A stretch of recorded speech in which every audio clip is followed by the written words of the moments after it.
فرعون نے کئی بار سوچا کہ موسیٰ کے ہاتھ پہ بیعت کر لوں اور موسیٰ کے خدا کو مان لوں، اور یہ بہکا دیتا تھا۔ 400 سال کی عمر ہوئی فرعون کی اور بخار بھی نہیں آیا، اور جناب موسیٰ نے کہا تھا اگر تو میرے اللہ کو مان لے گا تو ہمیشہ ہمیشہ حاکم رہے گا۔ یہ جب ماننے چلتا تھا یہ نمبر 2 کا بہکا دیتا تھا۔ اچھا دیکھیے یہ آج تک پوری دنیا میں یہی مشہور ہے۔ وہ کہا صاحب کیسے؟ میں مثال دے رہا ہوں، میں ایک جگہ مجلس پڑھنے گیا، میں نے کہا 2 سال پہلے آئے تھے تو ان کا چھپر پڑا تھا، ٹینیں بھی نہیں تھی، چھپر پڑا تھا، اور یہ آج 5 منزل مکان۔ یہ کیا ہو گیا؟ کوئی معجزہ ہو گیا؟ کہیں سے مال مل گیا؟ صاحب مولانا جانتے نہیں ہیں ان کا نمبر 2 کا کام ہے۔ ملاحظہ کرے بھائی پوری توجہ۔ تو اس کا مطلب یہ ہے کہ پوری دنیا میں کم سے کم نمبر 2 تو تیاری رکھیے گا۔ میں عرض کرنے جا رہا ہوں، چاہے جیسے سنے ہو چاہے جس طرح سنے۔ تو عزیزو یہ بار بار کہتا تھا مگر یہ بہکا دیتا تھا۔ اب عزیزو اب تیسرا کون ہے؟ قارون۔ قارون کون تھا؟ یہ بڑا دولت مند۔ قارون کے 40 گدھوں پہ تو خزانے کی کنجیاں چلتی تھی، اور اسی لیے میر انیر صاحب نے بھی کہا لوگ سمجھتے ہیں دولت سے عزت وقتی مل سکتی ہے لیکن ہمیشہ کی عزت کردار سے ہوتی ہے۔ اسی لیے میر انیر صاحب نے بھی کہا ہے کہ قارون کا خزانہ ہو تو عزت نہیں ملتی، قارون کا خزانہ ہو تو عزت نہیں ملتی، دولت سے کمینے کو شرافت نہیں ملتی۔ شرافت پڑھے محمد آل محمد۔ دیکھیے جو قارون کا خزانہ ہو تو عزت نہیں ملتی، دولت سے کمینے کو شرافت نہیں ملتی۔ اچھا دیکھیے یہ بھی میں عجیب بات آپ کی خدمت میں عرض کر رہا ہوں، دولت سے عزت انسان کی چند دن تک ہے، اور کردار سے کی عزت ہمیشہ ہمیشہ کے لیے۔ میں موقع نہیں ہے ورنہ دلیلیں بھی آپ کی خدمت میں عرض کرتا، ورنہ آپ کی خدمت میں بیان بھی کرتا کہ کس کو اللہ نے ہمیشہ ہمیشہ کے لیے عزت دی ہے۔ اچھا اب آ جائیے، یہ قارون بڑا دولت مند تھا، دیکھیے اس کا ذکر قرآن میں ہے مگر برائی کے ساتھ ہے، یہ بھی آپ سمجھ لیے، دھسا دیا زمین میں۔ اچھا ایک اور دولت کا ذکر دیا ہے، وہ ہے جناب خدیجہ۔ ان کا ذکر دولت کی، ان کی ذکر جو آیا ہے بڑی عزت کے ساتھ۔ انہوں نے اپنی دولت کو اپنے اوپر استعمال ہی نہیں کی، ساری دولت محمد کے نام پہ لگا دی، محمد کے مشن پہ لگا دی۔ اب محمد کا مشن کیا تھا؟ اسلام۔ اسی لیے ایک بہت بڑے مورخ نے لکھا ہے اسلام 2 چیزوں سے پھیلا، یا تو علی کی تلوار سے اسلام پھیلا یا خدیجہ کی دولت سے اسلام پھیلا، یا علی کی تلوار سے اسلام پھیلا یا خدیجہ کی دولت سے اسلام پھیلا۔ اب میں دلیل دے دوں آپ کی خدمت میں، یا تو علی کی تلوار سے اسلام پھیلا یا خدیجہ کی دولت سے اسلام۔ اگر علی کی تلوار نہ ہوتی تو اسلام نہ پھیلتا، اگر خدیجہ کی دولت نہ ہوتی تو اسلام نہ پھیلتا۔ تو خدیجہ کی دولت کا ذکر اللہ نے قرآن میں کہا ہے، قرآن میں کیا کہ خدیجہ کی دولت۔ آئیے مولانا آگے تشریف لے آئیں، صلوات اور پڑھیں محمد آل محمد۔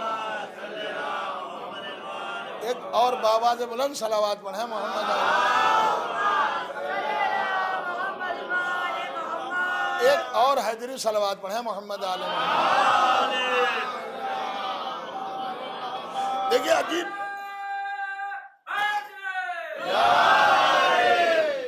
خدیجہ کی دولت، دیکھیے کچھ چیزیں ہوتی ہیں جو بڑی محنت سے ملتی ہے۔ آپ کہیں گے کیسے؟ آپ کو دنیا میں، دیکھیے عجیب بات میں عرض کر رہا ہوں، دولت کے مقابل میں اگر علی کی تلوار نہ ہوتی تو اسلام نہ بچتا، اگر خدیجہ کی دولت نہ ہوتی تو اسلام نہ بچتا۔ تو 2 چیزوں کا مرہون منت ہونا چاہیے، خدیجہ کی دولت اور علی کی تلوار، یہ دونوں چیزیں اسلام کے کام آتی چلی گئی۔ اچھا اب کوئی مانے یا نہ مانے مگر اسلام تو احسان مانے گا، کیونکہ یہ دونوں چیزیں اسلام کے کام آئی، علی کی تلوار بھی اسلام کے کام آئی اور خدیجہ کی دولت بھی اسلام کے کام آئی۔ اب ایک چھوٹا سا جملہ آپ کی خدمت میں عرض کر رہا ہوں، آپ سوچئے خدیجہ کون سی دولت کا نام ہے جس کا ذکر اللہ نے قرآن میں عزت کے ساتھ کیا؟ فرعون کا بھی ذکر کیا اللہ نے قرآن میں مگر ذلت کے ساتھ۔ دیکھیں پڑھ لیجئے، اپنے خزانے سمیت اللہ نے کہا میں نے اسے زمین کے اندر دھسا دیا۔ اچھا ایک اور ہے تاریخ میں وہ بھی دولت مند ہیں، غنی ہیں، ملاحظہ کر رہے ہیں؟ آپ پہنچ تو گئے وہاں تک، وہ بھی غنی کہے جاتے ہیں۔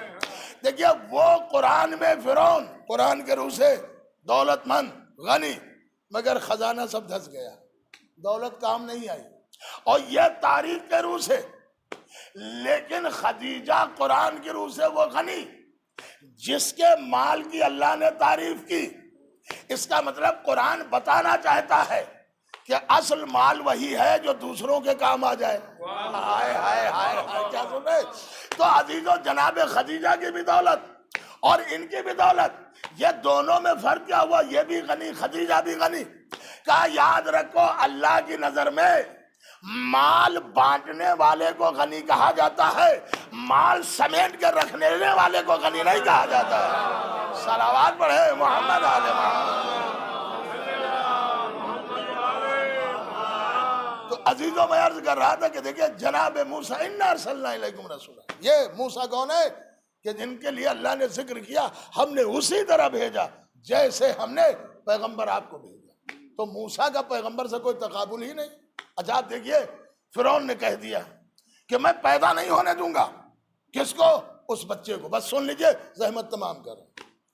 یعنی حکومت یہ رنگ لائی کہ موسیٰ پیدا نہ ہونے پائے، لیکن خدا نے کہا تو صحیح، اگر تیرے محل میں موسیٰ نہ پلے تو میں بھی خدا نہیں ہوں۔ اچھا یہ بھی آپ یاد رکھیے، ہمارے ہاں لوگ کہہ دیتے پبلک، یہ یاد رکھیے گا، عوام کچھ نہیں ہوتی ہے، اصل لیڈر ہوتا ہے۔ اگر لیڈر اچھا ہے، حاکم اچھا ہے، تو موت کے کنویں سے بھی نکال کے لے چلا جائے گا۔ یعنی اگر راہبر اچھا ہے، اب دلیل سن لیجیے اسی میں، بھائی موسیٰ نے عصا مارا اور دریا میں راستہ بنا۔ اب عزیزوں سنیں کہ موسیٰ نے عصا مارا، دریا کا پانی رکا، راستہ بنا، آگے آگے موسیٰ اور پیچھے پیچھے ان کے جانشین جناب یوشع، اور اس کے بیچ میں پوری امت اسی راستے سے نکل گئے۔ اور اب فرعون آیا، آگے آگے فرعون، پیچھے امت، اور اس کے پیچھے اس کا نائب بنا ہوا حامان، اور یہ جب سب بیچ میں آ گئے تو غرق ہو گئے۔ قرآن یہی بتا رہا ہے، اگر راہبر اچھا ہے تو اپنی قوم کو موت کے پنجے سے بھی نکالنے کے لیے چلا جائے گا، اور اگر راہبر اچھا نہیں ہے تو پھر قوم کو بچا نہیں سکتا۔ اس کا مطلب قرآن نے کہہ دیا، ہمیشہ یاد رکھنا، کارواں کو راستے نہیں بچاتے ہیں، راہبر بچاتے ہیں۔ کارواں کو راہبر نہیں بچاتے، ہمیشہ راجہ کرے راستے نہیں بچاتے، راہبر بچاتے ہیں۔ تو عزیزو، یہ فرعون اور یہ جناب موسیٰ، اس نے کہہ دیا پیدا نہیں ہونے دوں گا، گھر گھر میں دائی بٹھا دی۔ بس سن لیجئے، ملاحظہ کریں۔ اچھا بیٹھ گئی دائی، جناب موسیٰ کی ولادت کا وقت آیا، اللہ نے ایک جملے کے لیے زحمت دی ہے میں نے، اور جب ولادت کا وقت آیا تو سب کا ٹیسٹ ہوتا ہے اس دور میں، کوئی شکم میں بچہ تو نہیں ہے، سینکڑوں بار شکم کو چیک کیا گیا، لیکن کسی بھی دائی نے یہ نہیں کہا، کسی بھی ڈاکٹر نے یہ نہیں کہا کہ ان کے شکم میں بچہ۔ پڑھیے قرآن، اللہ نے کہا ہم نے موسیٰ کو غیبت میں رکھا۔ ارے کیا سن رہے ہو؟ مجھے نہیں معلوم۔ ہم نے موسیٰ کو شکم مادر میں غیبت میں رکھا، اور جب یہ غیبت میں رہے تھے مگر کسی کو نظر ہی نہ آئے، کسی کی سمجھ ہی میں نہ آئے۔ اما اتنا بھی قرآن پڑھ کے معلوم نہیں ہوا کہ اللہ اپنی غیبت و حجت کو جب چھپانا چاہے تو ایک چھوٹی سی چیز میں چھپا دے، کسی کو خبر نہ ہو؟ تو اگر کسی بھری کائنات میں کسی غیبت کو حجت کو چھپائے اور نہ دکھائی دے تو تعجب نہ کرنا۔ بازی تو سنیں گے، ادھر موسیٰ کی ولادت، اب سنیے آخری جملہ جس کے لیے میں زحمت ہے، موسیٰ کی ولادت، اور ادھر دق الباب، آگے کون؟ ہم فرعون کے آدمی، دائیاں آگے۔ اب یہ کیا کریں، سمجھ میں نہیں آ رہا تھا۔ جناب موسیٰ کی والدہ نے دیکھا گھر میں کوئی جگہ نہیں، اس بچے کو تنور میں ڈال دیا، اور جو ان کے گھر کی نوکرانی تھی اسے پتہ بھی نہیں تھا۔ جب تک وہ دروازہ کھولنے گئی اس نے لکڑیاں ڈالی، آگ لگا دی کہ روٹیاں پکانا ہے، تنور میں روٹیاں پکتی، بس ختم ہے مجلس۔ بازی تو سنیں گے کہ پورا گھر چھان ڈالا مگر موسیٰ نہیں دکھے، تنور میں آگ لگی ہوئی ہے، لکڑیاں جل رہی ہے، اللہ نے قرآن میں ذکر کیا. بھائی عزیزو اسی بات کا ہے, سنیے, اگر پسند آ جائے جملہ تو دعا دے دیجیے گا. قرآن میں یہی پہ کہا وَأَوْحَيْنَا إِلَىٰ أُمِّ مُوسَىٰ, ہم نے موسیٰ کے ماں کی طرف وحی کی. تو ایک طرف تو ملا یہ کہتے ہیں کہ نبی اور رسول کے علاوہ کسی پہ وحی نہیں آ سکتی, تو پھر قرآن کیوں کہہ رہا ہے مادر موسیٰ کے لیے وَأَوْحَيْنَا إِلَىٰ أُمِّ مُوسَىٰ, ہم نے موسیٰ کے ماں کی طرف وحی کی. جب ہم یہ کہتے ہیں کہ مادر علی کو اللہ نے وحی کے اشاروں پہ بلایا, تو آپ ہمیں وحی کی دہائی دیتے ہیں کہ مادر علی پر وحی کیسے آ سکتی ہے؟ وحی تو صرف نبیوں پہ آئے گی یا رسولوں پہ آئے گی, اس کے علاوہ کسی پر وحی نہیں آ سکتی. تو جب مادر علی پر وحی نہیں آ سکتی تو پھر مادر موسیٰ پہ وحی کیسے آئے گی؟ لیکن قرآن نے کہا وَأَوْحَيْنَا إِلَىٰ أُمِّ مُوسَىٰ, ہم نے موسیٰ کے ماں کی طرف وحی کی. تو اتنا سن لیجئے, اما جو ازدر سے ڈر جائے, جو سانپ سے ڈر جائے, جب اس کی ماں پہ وحی آ سکتی ہے تو جو اژدہے کے ٹکڑے کر دے اگر اس کی ماں پہ وحی.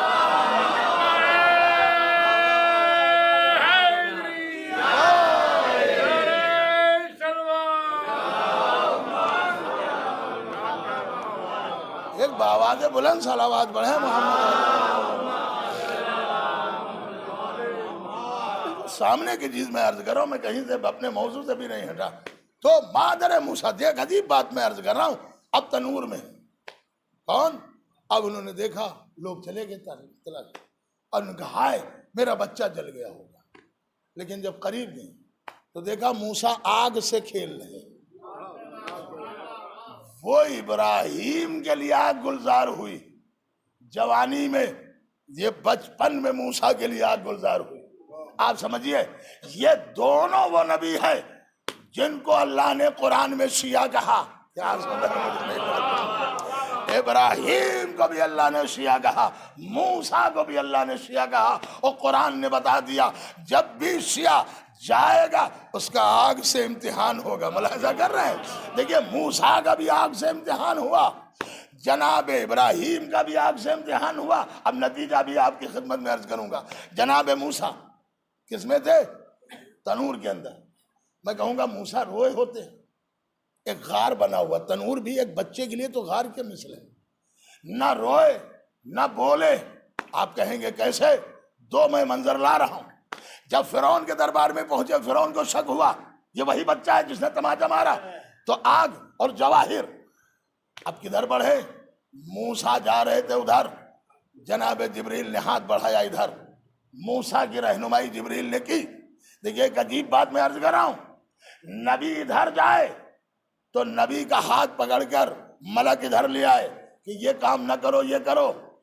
یعنی نبی کے کو رہنمائی کے لیے بچپن میں ملک کی ضرورت ہے. پھر میں لفظوں کو بدل کر رہا ہوں کہ نوح کی قوم نے پتھر مارے دب گئے, تو جبریل ہی تو آتے تھے, اپنے پروں کو لگاتے تھے, جسم ٹھیک ہو جاتا تھا. میں کہتا ہوں کہ اگر نبی زخمی ہو جائے تو ملک کے پر کا محتاج, اور اگر ملک کا پر زخمی ہو جائے تو حسین کے گہوارے کا محتاج. صلوات پڑھے محمد علی.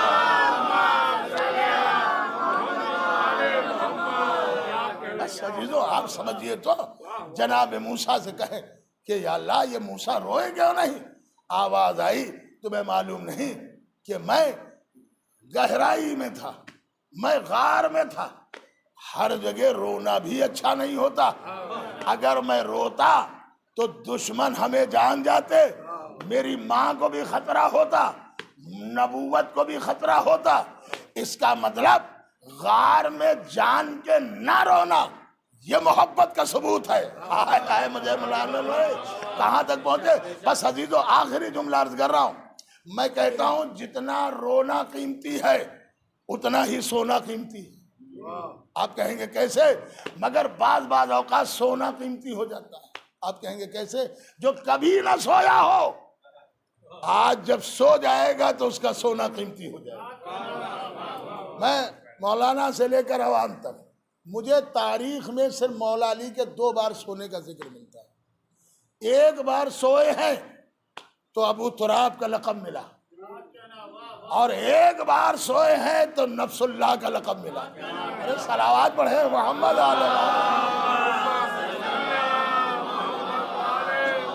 بڑا عجیب منظر ہے، اسے آپ دیکھیے کہ جس کا رونا ایسا ہو۔ دیکھیے جناب موسیٰ یہاں پر روئے نہیں، اب کہاں پہ رونا ہے یہ نبی بتائیے۔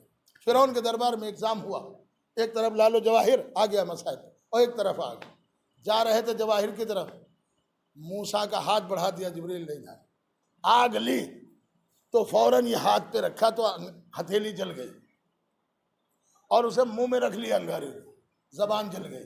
کیوں؟ فرعون کو شک ہو رہا تھا یہ وہی بچہ تو نہیں ہے۔ سن لیا آپ نے؟ اس کے شک کو مٹانے کے لیے ابراہیم کی ہتھیلی بھی جلی، ابراہیم کی زبان بھی جلی، رونے لگے، آسیہ نے گود میں اٹھا لیا، قدرت نے آواز دی موسیٰ گھبراؤ نہیں، اگر ہتھیلی جلی ہے، ہم نے قرآن میں تمہیں شیعہ کہا، کیا سن رہے ہو؟ ہم نے قرآن میں تمہیں شیعہ کہا، وہاں بچپن میں آگ سے نہ جلے، آج آگ سے جلے، تو وہاں نہ جلنا بھی معجزہ تھا، ہائے ہائے ہائے، یہاں جلنا بھی معجزہ ہے۔ یہ جلنا کیا معجزہ؟ کہا نبوت بچے گی۔ اب جو یہ ہتھیلی جلی ہے اسے میں ید بیضا بنا دوں گا، جو زبان جلی ہے تو میں تمہیں اپنا کلیم بنا لوں گا، ملاحظہ کر رہے ہیں؟ جو زبان جلی ہے میں تمہیں اپنا کلیم بنا لوں گا۔ اسے آپ جس طرح بھی سمجھے، میں دو جملے عرض کر رہا ہوں، اب آگے بڑھنا چاہتا ہوں۔ بعضیزو یہ مجھے بتا دیجئے، بس اسی پہ مجلس ختم کر رہا ہوں، کہ موسیٰ کی تربیت کس نے کی؟ بولتے جائیے۔ ماں تو بیچاری پانی میں تابوت ڈال کے چلی ہے نا؟ تربیت کس نے کی؟ آسیہ نے۔ آسیہ کون ہے؟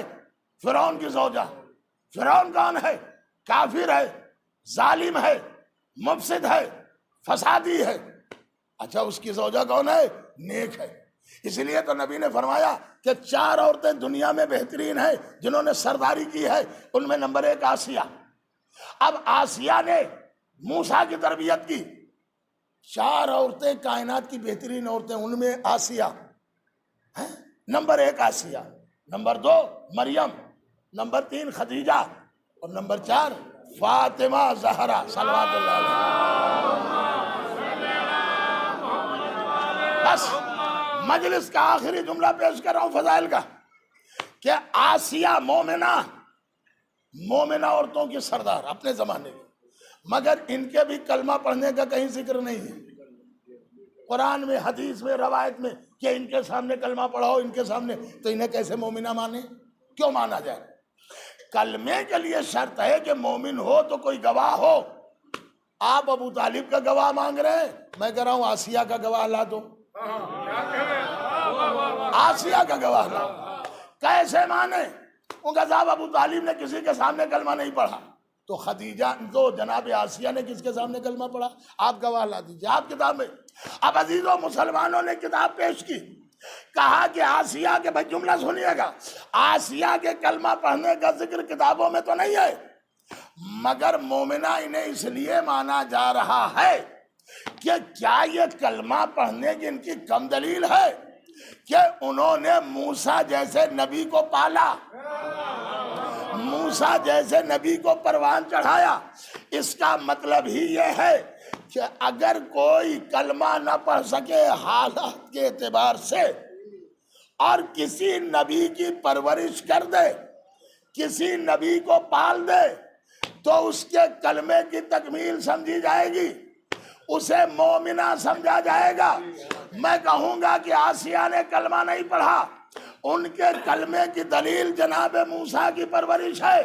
بس میں کہوں گا جانے نثار ہو جائے، ابو طالب تمہاری گودی پر، ارے جس کو بھی اپنی گودی میں پال دیا، کوئی نبیوں کا سردار بنا، کوئی ولیوں کا سردار بن گیا۔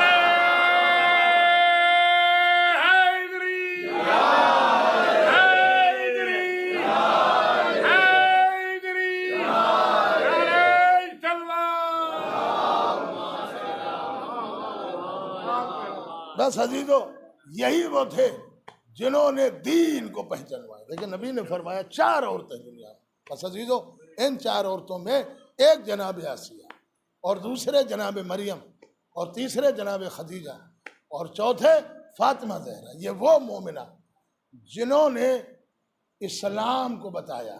آپ کہیں گے ابھی میں نے جملہ عرض کیا تھا کہ جنت دو پارٹس، ایک وہاں ایک یہاں. اگر یہاں دیکھنا ہو تو کربلا دیکھ لو. جنت کی ایک یہ بھی خوبی کہ جنت میں جانے کے بعد پھر نکلنے کا دل نہیں چاہتا، وہی کربلا میں ہر نعمت جنت میں رہے گی. اگر یہ سمجھنا ہے تو نجف سے کربلا تک کے راستے کو دیکھیں. آپ یہ بھی سوچئے کہ کربلا کیا ہے. دنیا میں بڑے میلے ہوتے ہیں، بڑے جب جشن ہوتے ہیں تو ہر سامان مہنگا ہو جاتا ہے. اس سے زیادہ دنیا میں مجمع جمع ہی نہیں ہوتا. اس سے زیادہ دنیا میں مجمع جمع ہی نہیں ہوتا. وہ بھی ایک فرقے کا مجمع جہاں سب حسینی ہو، جہاں سب امامی ہو. میں لفظوں کو بدل کر کہہ دوں، فرقوں میں بٹ کے آؤ گے تو کعبہ پاؤ گے. دیکھیں فرقوں میں بٹ کے آؤ گے تو کعبہ پاؤ گے. اگر ایک ذہن اور ایک فکر لے کر آؤ گے تو کربلا آ جاؤ گے. دیکھیں کربلا ایک ذہن کا نام ہے، کربلا ایک فکر کا نام ہے، کربلا ایک انسانی اعتبار کا نام ہے. اور اس کی دلیل سنیے آپ. دیکھیے کربلا وہ جگہ ہے جہاں بتایا جاتا ہے کہ حسین کیا ہے. آپ کہیں گے کیسے؟ یہ انسانیت کی معراج ہے. 6 کروڑ کا مجمع. مجھے یہ کچھ نہیں عرض کرنا، صرف آپ سوچئے کہ حکومت سیکورٹی کا انتظام کرتی، لیکن عراقی عوام اور دیگر ممالک کے لوگ زائرین کے کھانے پینے کا انتظام. ہر جگہ جب مجمع زیادہ ہوتا ہے تو چیزیں مہنگی ہو جاتی ہیں. یہاں مجمع اتنا زیادہ اور چیزیں فری ہو جاتی ہیں. چیزیں فری. یہ آپ جو دسترخوان دیکھیں، یہ میں ایسے نہیں کہہ رہا ہوں کہ سنا ہو، میں بھی کئی بار گیا ہوں. آپ دنیا کی جو نعمت چاہیں، یہ کھانا چاہیے، یہ چیز چاہیے، یہ پھل چاہیے. دنیا کا کوئی کھانا ایسا نہیں جو وہاں نہ ہو، دنیا کا کوئی پھل ایسا نہیں جو وہاں نہ ہو. اما یہی تو سب جنت میں بتایا جاتا ہے. یہی تو سب جنت میں بتایا جاتا ہے. اچھا دیکھیے، ہم ہو یا آپ ہو، غم سے آدمی بھائی دور بھاگتا ہے. ہم کہاں تک غم سمیٹے، لیکن غم حسین کو شوق سے سمیٹے. دیکھیے مصیبت کو ہم گلے نہیں لگاتے، مگر مصیبت حسین کو گلے لگاتے. آپ سوچئے. پھر میں عرض کر رہا ہوں کہ آج دنیا میں ایک دن کا نام ہے حسین پر. آپ خالی سنیے نہ سوچئے، ایک دن کا نام ہے.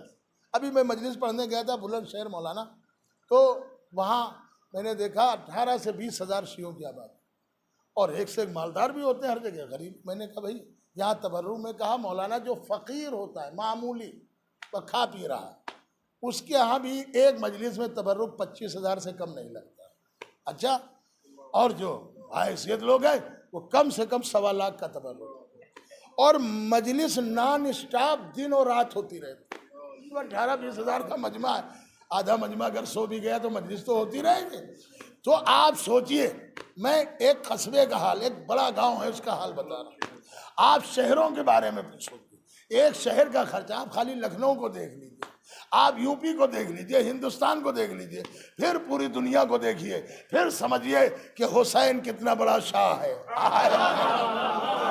اچھا عزیزو، آپ ملاحظہ کریں کتنا بڑا شاہ ہے حسین، جس کے نام پہ آج گنتی، وہ کیلکولیٹر جو آپ کہتے ہیں اس میں گنتی، خرچے کی گنتی ختم ہو جائے گی. ملاحظہ کر رہے ہیں آپ. سوچئے ہوگا کل کا یزید، ہم نے تو اسے نہیں دیکھا، ہوگا کل کا یزید آج فقیروں سے بھی بدتر. آئے ملاحظہ کرے.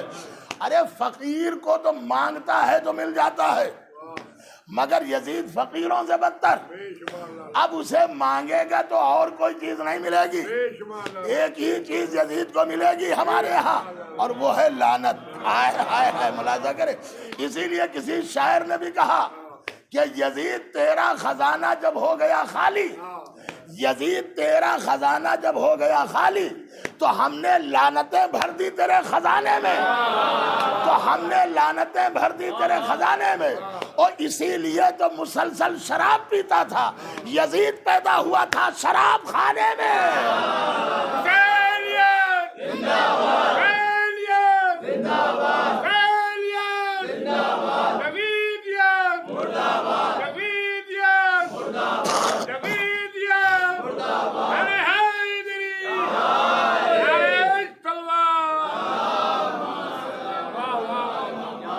بس عزیزو آپ کبھی اس پہ غور کیجئے کہ جب تعزیہ کسی کے گھر سے نکلتا، کسی کے گھر سے تعزیہ نکلتا تو نکلتا تو ہے، لیکن گھر کی عورتیں تعزیہ نکالیں یا مرد باہر سے تعزیہ لیں، بہت جگہ یہ بھی تابوت اور تعزیہ کے، تو اس گھر کی عورتیں بھی رو رو کے کہتی ہیں مولا جو حق تھا وہ ہم ادا نہ کریں،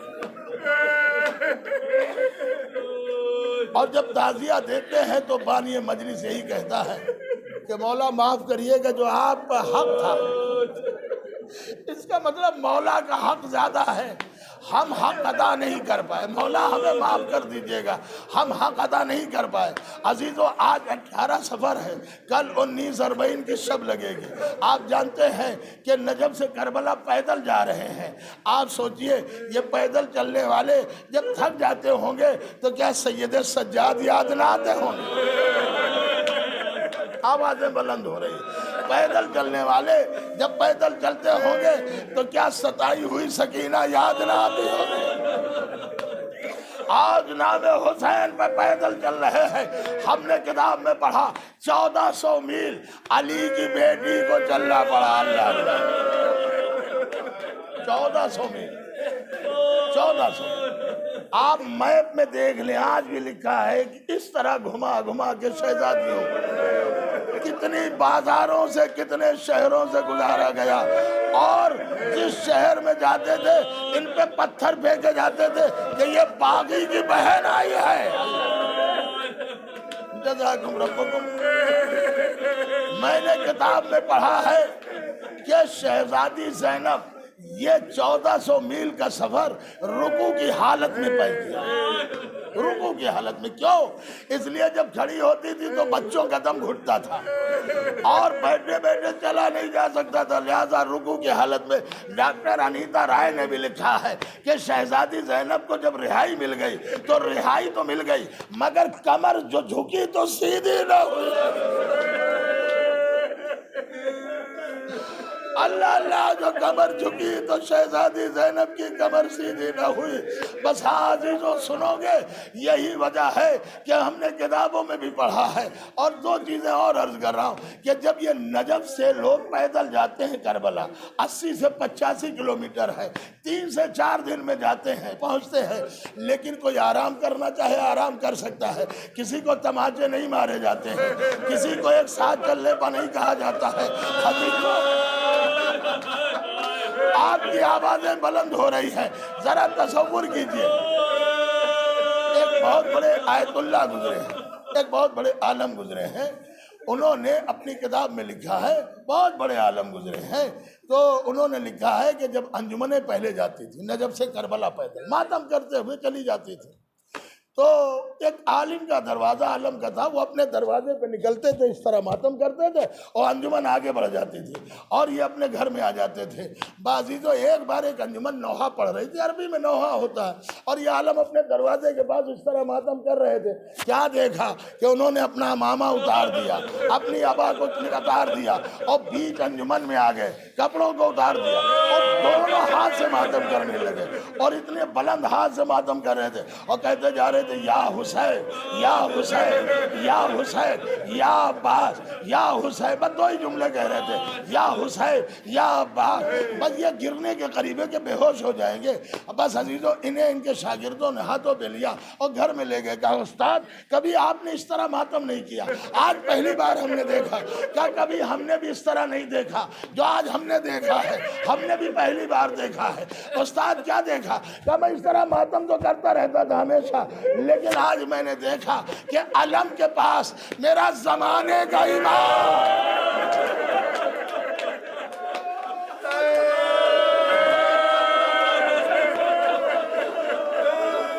علم کے پاس میرا زمانے کا امام اپنے امامے کو اتارے ہوئے گریبان جا کیے ہوئے بلند آواز سے امام کہہ رہے ہیں واہ حسینہ